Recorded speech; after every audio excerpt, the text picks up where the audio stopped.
Hi, this is France Joshua Merida, and welcome to On Point the podcast, where I invite guests that will allow you to be inspired, informed, and updated with all the issues. So join me as I have my conversations with them on point.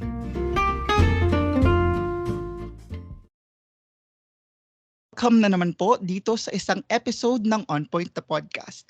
Para sa episode na ito, ang ating pong makakasama ay ang former Assistant Secretary po ng Department of Budget and Management for Monitoring and Evaluation. And siya din po ang former Executive Director ng Institute for Leadership, Empowerment and Democracy or ang ILEAD. Everyone, please help me welcome dito po sa ating programang On Point the Podcast, Ms. Maxine Tanya Hamada. Ms. Maxine, thank you so much for saying yes to this conversation. And finally, welcome po dito sa On Point the Podcast. Maraming salamat, Franz. Gusto ko yung tagline mo, be inspired, be informed, be updated. Yan. Yes. Salamat po. Thank you. Nag-yes ako. Thank you. Thank you. Thank you. Unang-una, gusto kong magpasalamat dahil alam ko busy-busy kayo dahil budget season.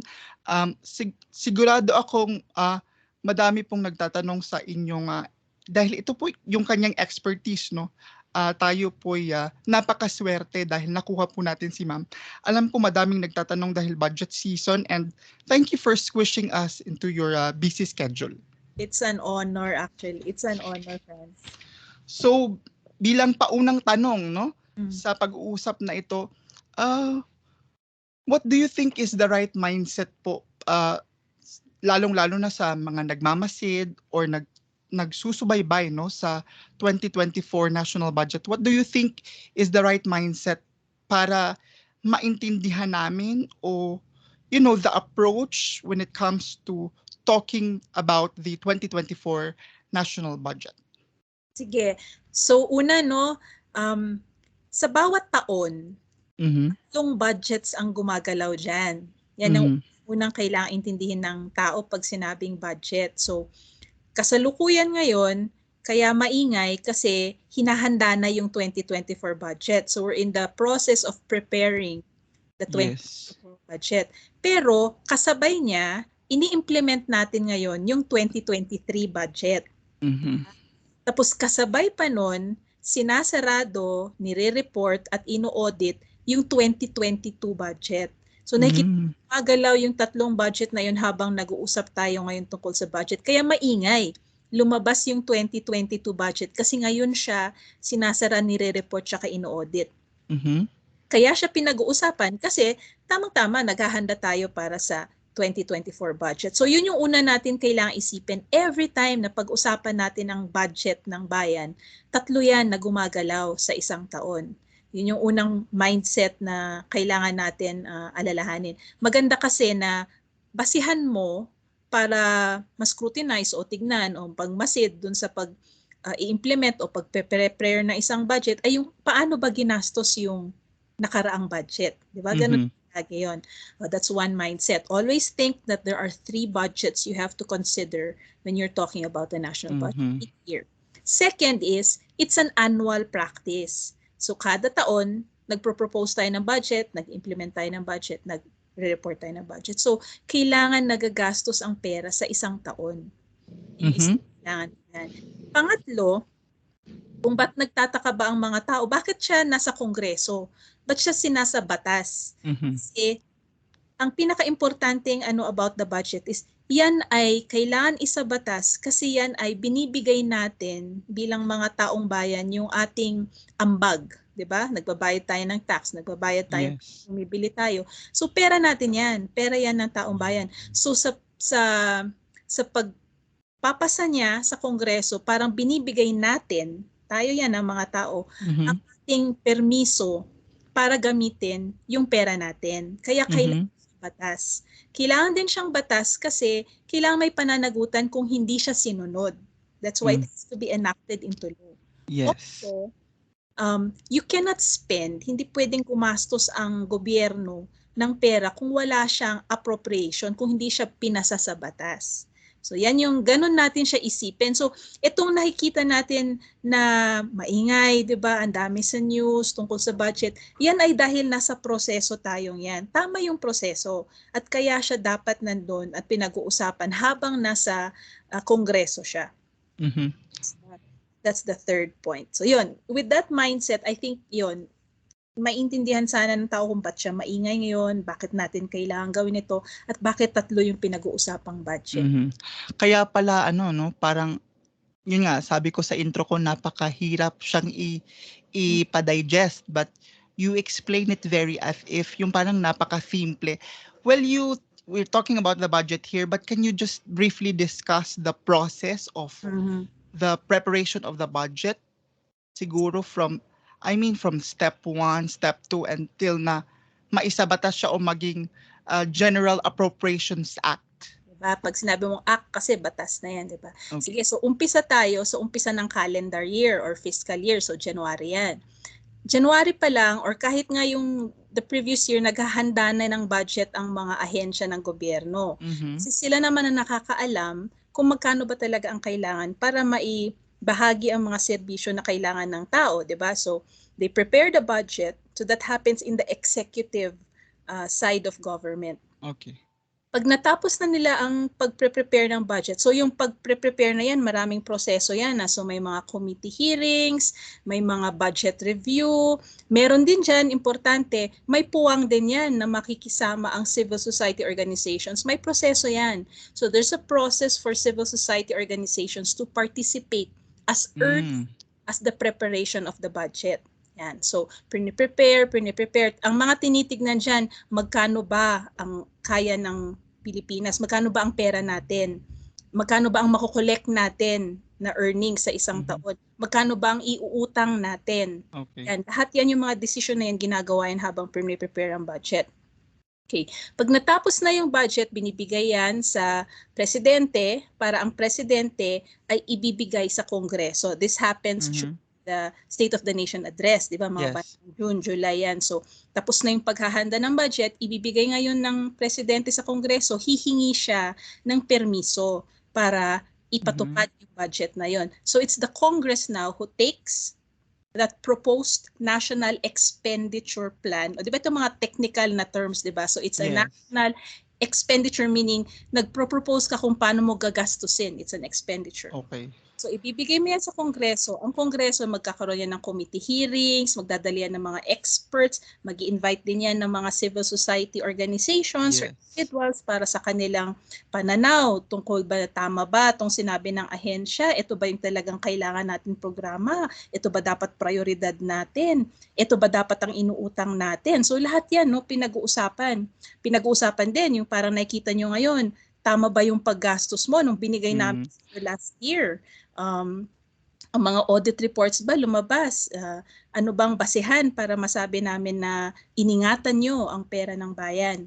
Ayan, pag naupo na yan sa Kongreso at medyo kampante na sila sa ibinigay na proposed budget, yan ang i-enact nila into law, gagawin nilang batas. Yan yung General Appropriations Act.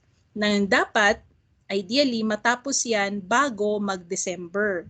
Kasi umpisa ng January the next year, kailangan nandyan na yung pera, 'di ba? Kailangan available na siya para magastos. So yun yung preparation ng budget process. The other side of the budget process is the expenditure side. So once ma-approve ng expenditure is paano mo siya gagastusin. Yeah, okay.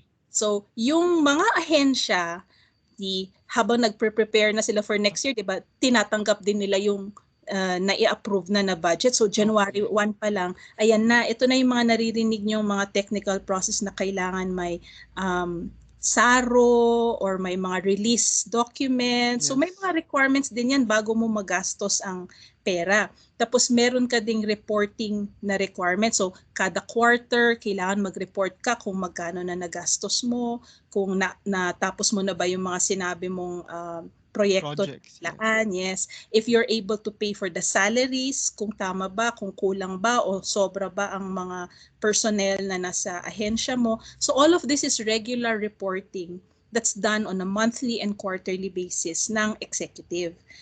Yan ay sinasubmit sa DBM, eventually sa COA, tsaka sa Kongreso. Kasi yung Kongreso, we should never forget, no? Ang Kongreso, malaki yung kanyang responsibilidad dito sa budget process kasi siya yung oversight. So hindi lang niya ina-approve yung budget, kailangan habang tinitignan din niya oversight. oversight. Tinitingnan din niya kung tama ba yung Yes. Yun yung pagkakaintindi ko sa oversight. Tinitingnan niya kung tama ba yung paggagastos, nasa tamang mga proyekto ba ilalagay yung pera, kasi meron din sa mga economist naririnig ko yung tama at maling paggasta ng pera. So tinitingnan nila kung nasa saktong project ba kasi hindi lang naman yung pera, parang hindi lang naman natin sinasabi na gastusin nyo yan para umikot yung ekonomiya. Gagastos ka para sa mga tamang projects na siguradong makakatulong sa mga tao. Correct. Para naman meron tayong development, di ba? Na halimbawa, pwedeng ang mangyari, magkakaroon ng mga special budgets kung may mga pangangailangan na biglaan, parang COVID, di ba? And the Congress cannot do that kung wala siyang oversight, kung wala siyang kakayahan na tignan kung tama na nga ba yung pagpapatakbo ng budget. Okay. So yeah, so that's the budget process in a nutshell. Okay. Yes, tama. Na-explain ng maayos. Yun kasi parang nagtatanong din yung mga tao na parang naririnig ko sa conversation namin, parang dito sa kalye-kalye, sa tindahan, parang sabi nila, parang ano ba yung budget? Parang hindi naman yan, parang hindi malapit sa sikmura nila eh. Parang sinasabi nila, hindi namin alam yung budget, basta nabubuhay lang sila, nakakakain sila. But to my mind, kung wala itong budget na to, walang mga programa, walang mga delivery of the basic services. So napakahalaga na pag-usapan talaga at mas mahimay pa. Malaki ang impluwensya ng mga pag-uusap na ganyan sa kanto-kanto, sa kalye-kalye, kasi dyan lumalabas actually kung ano yung pangangailangan ng tao. Pag halimbawa biglang naramdaman ng tao na bakit parang tumataas ang bilihin ngayon, or bakit parang hindi na ako nakakapasok sa eskwelahan ng maayos dahil traffic, ganyan. Yung mga ganyang pakiramdam ng tao, yan yung nag-iimpluwensya sa mga ehensya pag sila ay nagpaplano ng budget. So, may importante yan kailangan malaman din ng taong bayan na hindi kayo recipients lang ng budget. In fact, malaki yung inyong impluwensya sa inyong mga pang-araw-araw na pakikiusap kung ano yung naririnig ng gobyerno para siya ay magplano ng budget. Okay. Dito naman ho sa tanong na parang, again, we're hearing all these numbers, 125 million, ginasta ng hindi daw 19 days but 11 days, but I don't care with the days. Hindi yun para sa akin, hindi ito labanan ng araw lang eh. Labanan to na parang kahit 11 or 19 days na paggastos mo, ang labanan dito is nagastos ba ng maayos, nagastos ba within the rules, no? Dahil number one, kailangan naman talaga, there was a COA report na parang nag-transfer daw yung office of the president to the OVP na parang money, na contingency money from the office. Parang sinabi ng COA na legal yon. To me, that's correct. That's understandable kasi dapat naman talaga bago gastahin, dapat ay legal, no?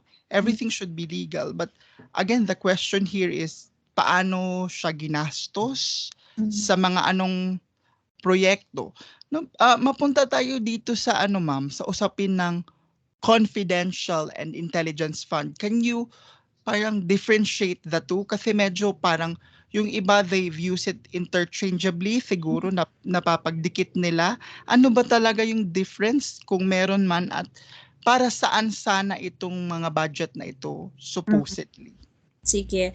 So sa DBM noon, meron kaming saying na dapat may kwento sa bawat kwenta.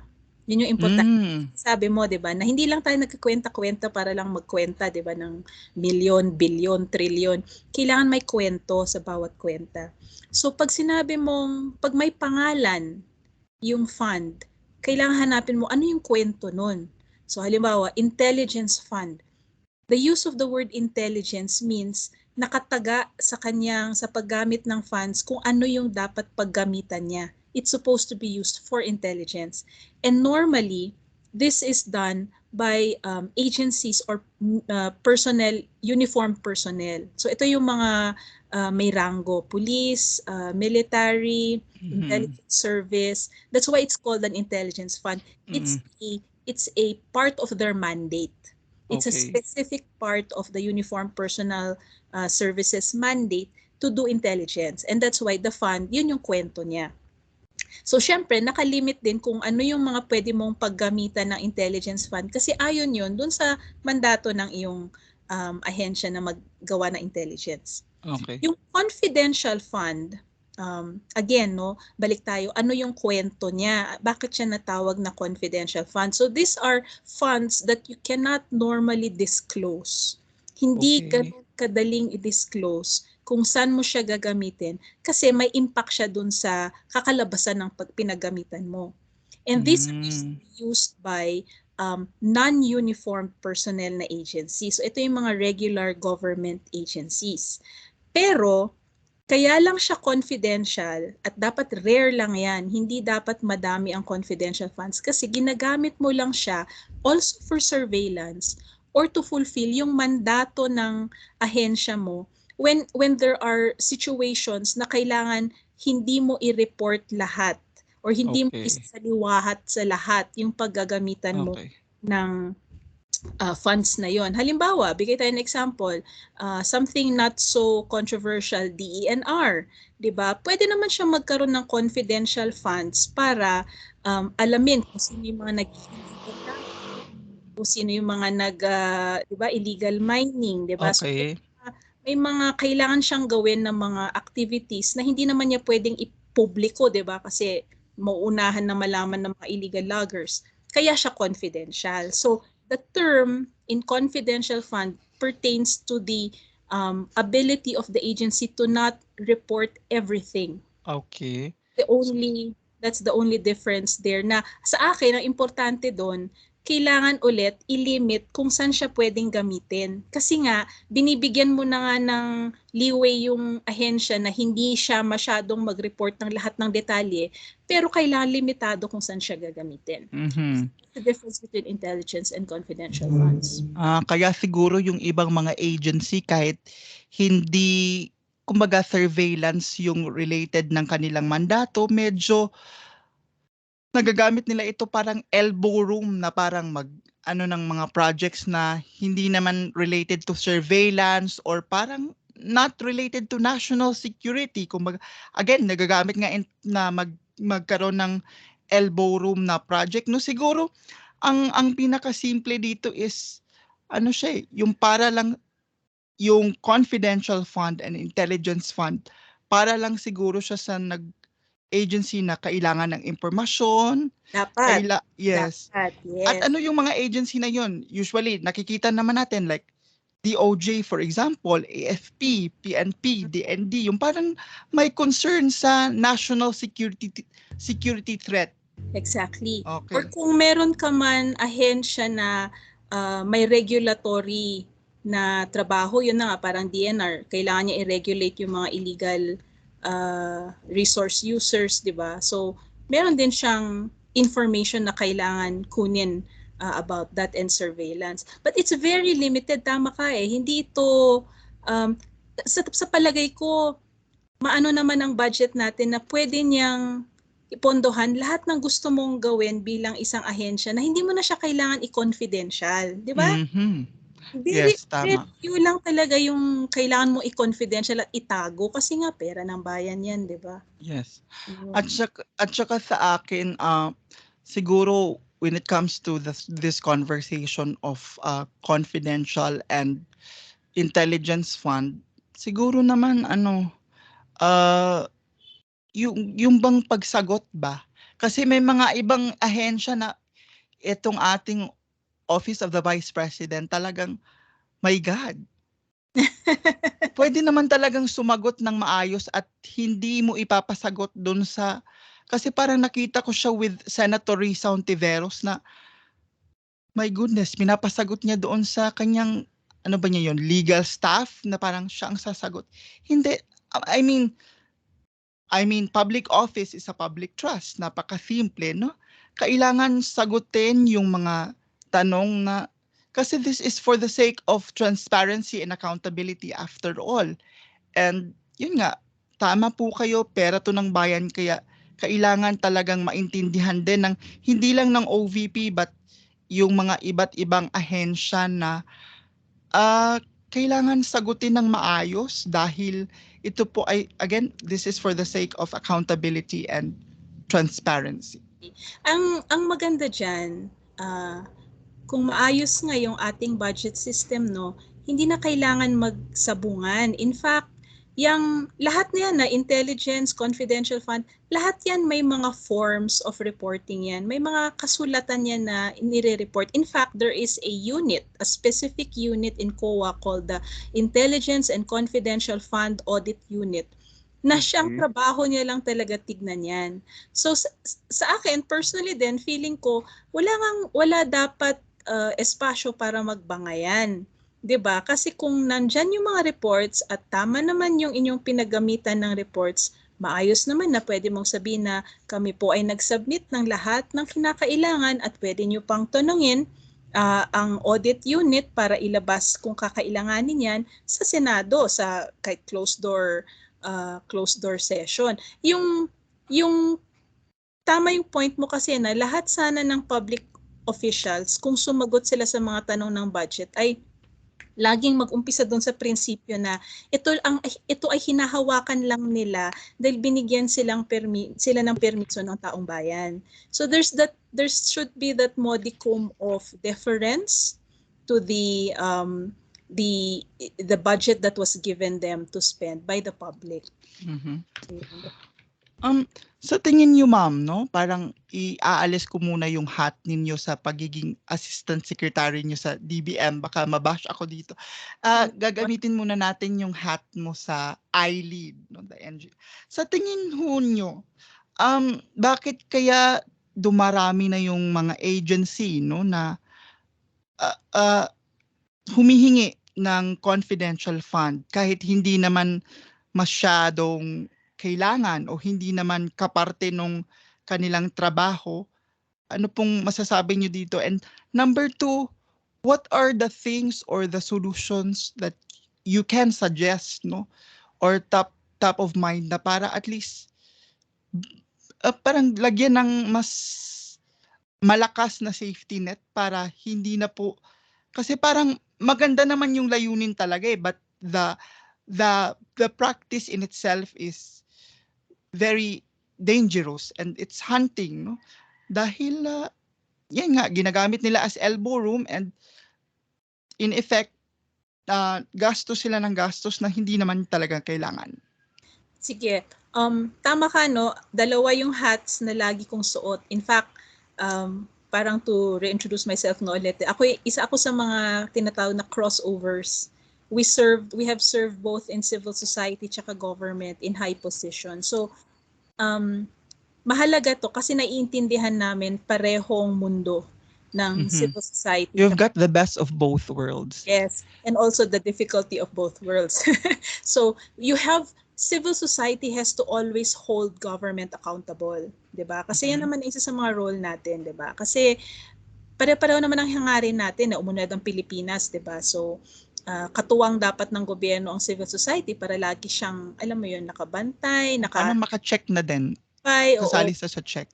Yes, check and balance. So, the other side of me also that went into government wants to ensure that the processes are also proper and strong para magandang ugnayan with civil society and citizens in general.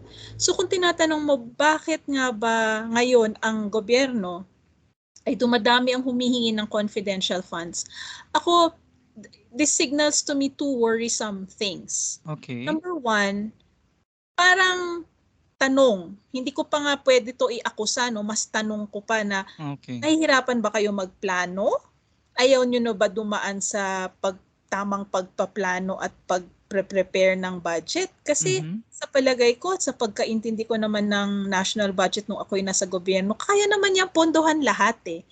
Wala naman niyang ipondo ng gobyerno as long as yun nga mai-present nyo sa Kongreso sa tamang tamang format at ma-justify nyo, bibigyan kayo ng pondo. So, yung tanong ko ay, kayo ba ay ayaw nyong gawin yun kaya i-confidential nyo na lang? Parang tamad kaya yun, di ba? Feeling ko tamad na yan, tamad na governance yan. That's one. The second thing that bothers me is that a society, kahit anong society niyan, di ba? Parang kung tumataas yung pangangailangan natin sa confidential funds, ibig sabihin tumataas yung hindi natin pag-trust sa isa't isa. Diba na may activities na gustong gawin ng gobyerno na ayaw niyang malaman ng publiko. Yes, correct. Sa akin, parang malaking may pangangamba tayo na bakit ganun? Hindi naman, maganda naman ang Pilipinas, diba? Umaarangkada naman tayo, gumaganda ng ekonomiya natin. Bakit parang may pangangailangan tayong pumunta doon sa paraan na hindi tayo nag-trust one another? So those are the two concerns that I have and the two red flags that come up when I hear that more agencies gusto nila mag-confidential funds. Ano yung aking pwedeng maging rekomendasyon? Pagpaplano, ako talaga, even when I was in the DBM and even when I was in civil society working with the DBM, isa sa pinakamahina tayo bilang bansa, bilang mga ahensya or kahit CSOs, hindi tayo naglalagay ng akmang panahon at attention sa pagpaplano. It's a very, very difficult thing to plan. But once you're able to plan, madali na yung implementasyon. Iba kasi yung nag-aantay ka lang, bigyan ka ng pera, saka mo iisipin kung saan mo gagamitin, di ba? Mas ayos yung may plano ka. Ito na, handa na ako. Ito yung kaya kong gawin sa isang taon. Tapos bibigyan ka ng pera. Diretso na implementation mo, di ba? So, ako feeling ko lang na hindi ka kailanganin ng confidential funds kung siseryosohin natin, both civil society na pagbabantay at pakikilahok and government, yung pagpaplano for programs. Hindi rin kaya, i-push ko lang ng konti, ma'am, no? Hindi kaya ito dahil kumbaga, open to interpretation or vague? Kasi kung titignan mo doon sa circular number 15 ng COA na parang sinasabi nila na ito lang yung sariling interpretation ko, no, kasi hindi ko na siya mabasa talaga doon sa number 15 is that they were saying na all government agencies and GOCCs can have confidential funds or intelligence fund. Parang that's number 1 for me, parang ganun. Tapos parang naka-itemize naman siya nung mga bagay na pwedeng gamitin o parang hindi ko lang alam kung parang napaka-loose lang ng batas na yon or ng order na yon. But do you think there are things that can be done, no, to at least kumbaga stronger safety nets? I think number 1, somebody should question, which is why maganda nga tong lumalabas na mga ng mga diskusyon kasi hangga't hindi yan na-challenge, tama ka na pwede namang loose ang pag-implement or loose ang interpretation, di ba? And so, yes, you can challenge at dapat i-challenge yan para mapalinaw sa Kongreso, mapalinaw sa Korte. O meron ba magpa-file ng kaso dyan? Mag-file kayo ng kaso, parang nangyari doon sa DAP funds, di ba? Yung Disbursement Acceleration. Naliligawan tayong yan yung parang point din ng mga makabayan block na parang sinasabi nila na may decision na tayo, parang sinasabi nila na ang confidential funds and intelligence funds ay nagiging pork barrel na nung mga politiko. Yung mga pork barrel or mga funds na ganito is dineclare na ng Supreme Court in fact nung 2013 or 2015 when that decision regarding the DAP came out. So ako yung first yung circular, which is not just COA, no, DBM, DILG, GOCCs then are covered by that, no. Tama naman na payagan niya magkaroon ng confidential funds lahat. Okay. But doon yan nilimit na ito lang ay pwedeng gamitin para sa ganitong mga gamit. So that's where the limitation is. It is very strict actually kung saan lang siya pwedeng gamitin. Doon tayo makipagdebate kung tama ba yung pagkagamit. Yes. Okay. It's not, hindi mo naman pwedeng piliin lang kung sino lang bibigyan mo ng confidential funds because it is a sometimes it is a necessary fund for emergency, but you limit nga where it will be used. So yun yung isa yun. Yung para sa mga programa na hindi mo lang naasahan or hindi mo napagplanuhan, meron nga dyan yung tinatawag nga ngayon, kaya biglang lumabo yung debate kasi lumabas yung contingent fund. Oh, yes. Ako, mas tama yung contingent fund para sa mga hindi mo na plano. Kaya nga siya contingency, di ba? Yes. Hindi siya confidential. Kasi babalik ako dun sa point na ang confidential kasi tinatago mo sa publiko yung detalye. Ang contingent, hindi mo siya kailangan itago. Isisiwalat mo lahat ng kailangan mong pondo, i-declare mo lang na hindi mo siya napaghandaan nung previous year for certain reasons. Tapos magko-contingent fund ka. So kaya ngayon, wag natin sana, ako ito personal lang to na aking suggestion, no? Kaya siya magulo ngayon kasi pinaghalo nila yung paggamit ng contingent at confidential. So contingent na nga siya, sabi na pinanggalingan dahil kinailangan ibigay that year dahil hindi naman kasama the previous year, pero ginawa pang confidential, 'di ba? So parang 2 layers of not planning and not presenting where you're going to use the money. Parang double leeway na yun sa isang ahensya. So sa akin, bawasan natin. Pwede nga, wag dapat ipagbawal talaga na ang contingent fund, wag siya gamitin for confidential funds. Kaya siguro din ginamit na confidential again kasi ayaw malaman din nung opisina na yon. Hindi ba? Hindi, totoo. Kahit hindi natin pangalanan, alam ng mga makikinig nito at makakapanood kung sino ang tinutukoy ko. Hindi ko na lang isasama si ma'am kasi parang ayoko siyang ma-incriminate. Pero alam natin, no? Sana sumagot na lang talaga ng maayos eh. Yun talaga. Sana sumagot na lang. Forms, yun na nga kung yung mga proseso ay nasundan, kung nagplano sana, naghanda sila, hindi nila kinailangan gamitin yun. Yun lang yung aking personal na opinion. So yun, di ba? Ayun. Parang nasa panghuling na tayo. Nasa panghuling yugto ng ating pag-uusap. Where do we move forward from this one? Kasi parang alam ko 2 days na or isang araw na lang eh. Kasi kahapon, I think nakarinig ako sa news na parang yesterday, scheduled sana ng OVP na parang the deliberation, no? But it was postponed. Sa tingin nyo, gaano ka halaga yung ganitong mga deliberation patungkol dyan sa ng mga budget or ng mga ganitong usapin, no? Oo, ako, part yan ng proseso, di ba? Kailangan dumaan tayo dyan kada taon para may kakayahan din tayo bilang publiko para tignan kung anong nangyayari sa mga ibinigay nga natin ambag na pera ng bayan. So it's very important kasi yung transparency and accountability, hindi lang yan buzzwords, hindi lang yan, alam mo yun, masarap lang pakinggan.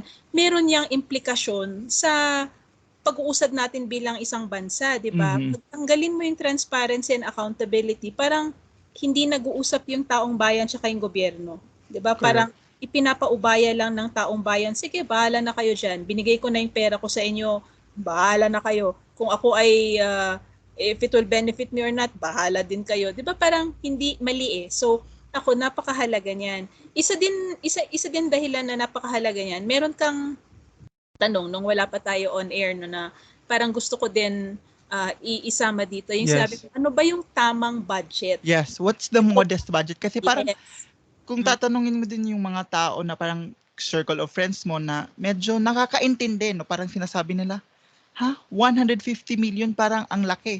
What's the modest budget na parang ano ba yan, titingnan mo from the last year na dapat may 5% lang tayong increase from the last year for us to say na parang modest, or kung lumagpas ng like kung naging 15% increase tayo ngayon, it's not modest anymore. I mean, I'm talking about because galing tayo sa pandemic, hindi pa natin masyadong nababawi yung mga revenues, I'd like to believe.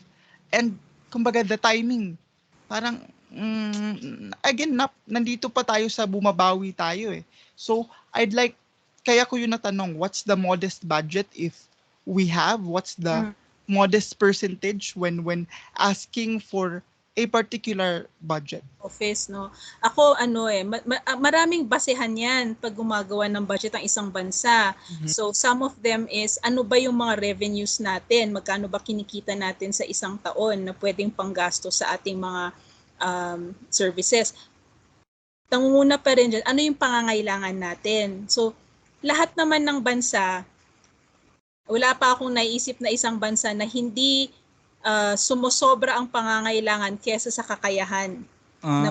So we always will have needs, 'di ba? Hindi mo matatanggal yan. And syempre pag tanungin mo yung taong bayan kung may pera, edi dapat mas maganda yung serbisyo, 'di ba? So correct. Hindi ito pagkukulang ng pangangailangan. So nandiyan yung pangangailangan. Yan yung unang-unang basihan ng paggawa ng budget. Okay. So kung halimbawa mayamang bansa ang Pilipinas, pwede naman tayo magkaroon ng 10 trillion budget kung kakayanin, 'di ba? Pero yung second comes in na magkano ba kinikita natin sa mga taxes, sa mga businesses, sa ekonomiya, 'di ba? Ano yung kaya nating i-budget? Tapos kung kulang 'yan, doon yung pangatlong tanong, magkano iutang natin? So di ba? So 'yan binabalanse yan ng DBM at saka ng Kongreso. Tapos may isa pang tanong na pumapasok, magkano yung kaya natin gastusin? Okay. So dito pumapasok yung pagtingin sa mga ahensya na kumusta yung last year's budget nyo? Sa mga hiningi nyo ba, may kakayahan kayong gastusin o uupo lang dyan yung budget, di ba? Na hindi sayang lang din, di ba? So pag nakita yan lahat ng DBM tsaka ng Kongreso, medyo nagkakaroon siya ng estimate na ito yung parang budget ng... Kumbaga projection na kaya lang. So when you talk of, let's say, 150 million, malaki yan. 1 trillion, malaki yan, no? Pero kailangan mo laging ibalik doon sa sinasabi ko nga kanina na dapat may kwento sa bawat kwenta. It doesn't matter if it's 1 peso or 1 trillion pesos. Okay. Kung dapat talaga may kwento kung bakit mo siya hiningi. Hindi siya. It is only modest when it has the right story. Okay. Once it doesn't have the right story, it's an excess. It is not necessary. Okay. It's a waste of resources, di ba? So yan yung sagot sa tanong. Ang ganda. I mean, di ba? Parang ano lang yun. Dapat may kwento kung bakit mo siya hiningi. Kaya nga, palagi kong inuulit-ulit. Labanan ito ng pagsagot ng talagang maayos, no? Correct. Yun talaga. Sumagot ka lang ng maayos, wag mong ipasagot sa iba. Correct. Oo, kasi ikaw yung sekretary ng ahensyang yan. Bakit mo papasagot sa iba? Meron akong side story. Nung ako'y nasa DBM, yung pinakamagagaling na ahensya na mabilis nilang magastos ang pera nila, maayos ang reporting, makikita mo na yung kanilang secretary alam niya yung budget niya. So ako isang measure yan na alam mong maganda yung ahensya pag alam ng secretary yung kanya. Kung saan niya talaga parang may nakalaan na. Hindi yung parang naguguluhan pa siya kung bakit.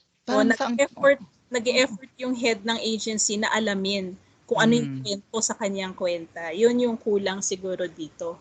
Last na lang siguro regarding that, no, hindi ba yan pwede, ma'am, na parang from last year, parang hindi mo naman yan mauubos, di ba? May savings kang i-declare. Sa pansariling pag-intindi ko lang to, no? You can correct me if... Kasi yung tingin ko is, from last year, halimbawa, from 2023, for example, kung may na-save ang isang agency na kahit ilang milyon yan, hindi ba pwede na i-declare as savings and then from the next year, 2024 for example, hindi ba pwedeng ganito na lang ka-specifically yung kanyang budget dahil may na-save naman siya from last year niya, pwede niya pang gamitin kasi unutilized. Hindi ba yan pwede? Tama ka. At yan yung pinupuntahan actually ng gobyerno. Ang gobyerno ngayon, mahigpit siya. Ang sabi niya, mag-cash-based budgeting na tayo. Kung anong hindi mo nagastos sa end of the year, December 31, lahat yan ibabalik sa treasury. And for the next year, we will assess how much you're able to spend at kasama yan sa mga equations na ginagamit actually ng DBM para makita kung ano yung spending capacity mo for the year. So kung talagang ilang taon ka na nagpakita na bababa yung disbursement and obligation rate mo, hindi ka bibigyan ng DBM ng masyadong mataas na increase kasi alam niyo hindi din yan magagamit. So tama ka dyan. And that's a good management principle, yung cash-based budgeting. So parang just to give you a hint no na moving forward nga, 'di ba? So bakit natin pinag-uusapan ito? May ba tong lahat na ito? Dapat ba mag-ingay ang tao? Yes, because there actually is what you call the budget reform bill. Okay. So meron isang bill na hindi ko alam kung na-refile siya this Congress, but it was the last Congress. It's called the Budget Reform Act, na tinitignan niyang i-correct lahat itong mga weaknesses ng budget.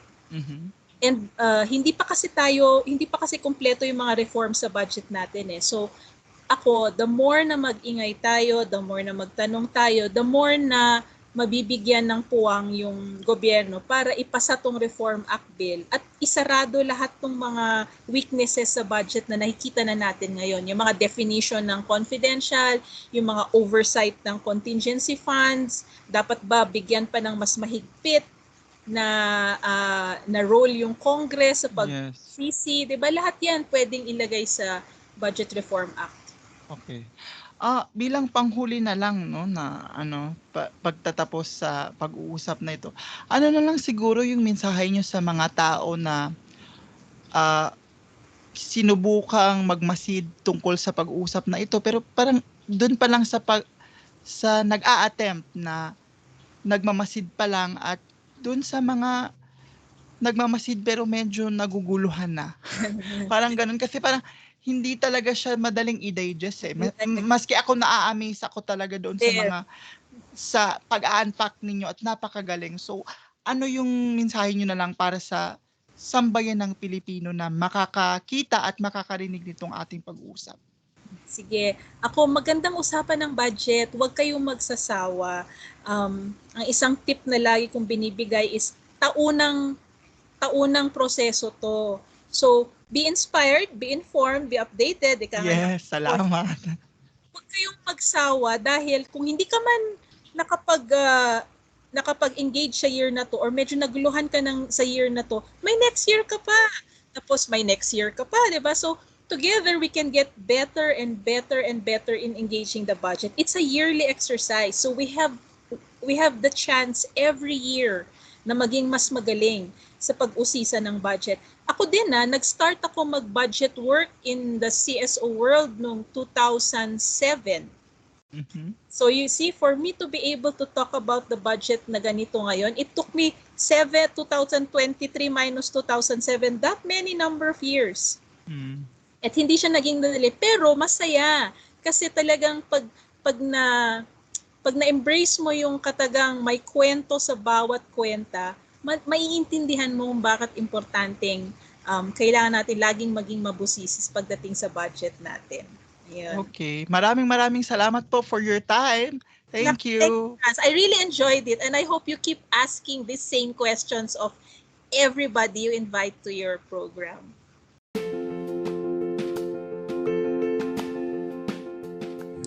And that's it for this week's episode of On Point the podcast. Don't forget to follow us on our official social media accounts to keep you updated. This has been Franz Joshua Merida. Until our next conversation here on Point.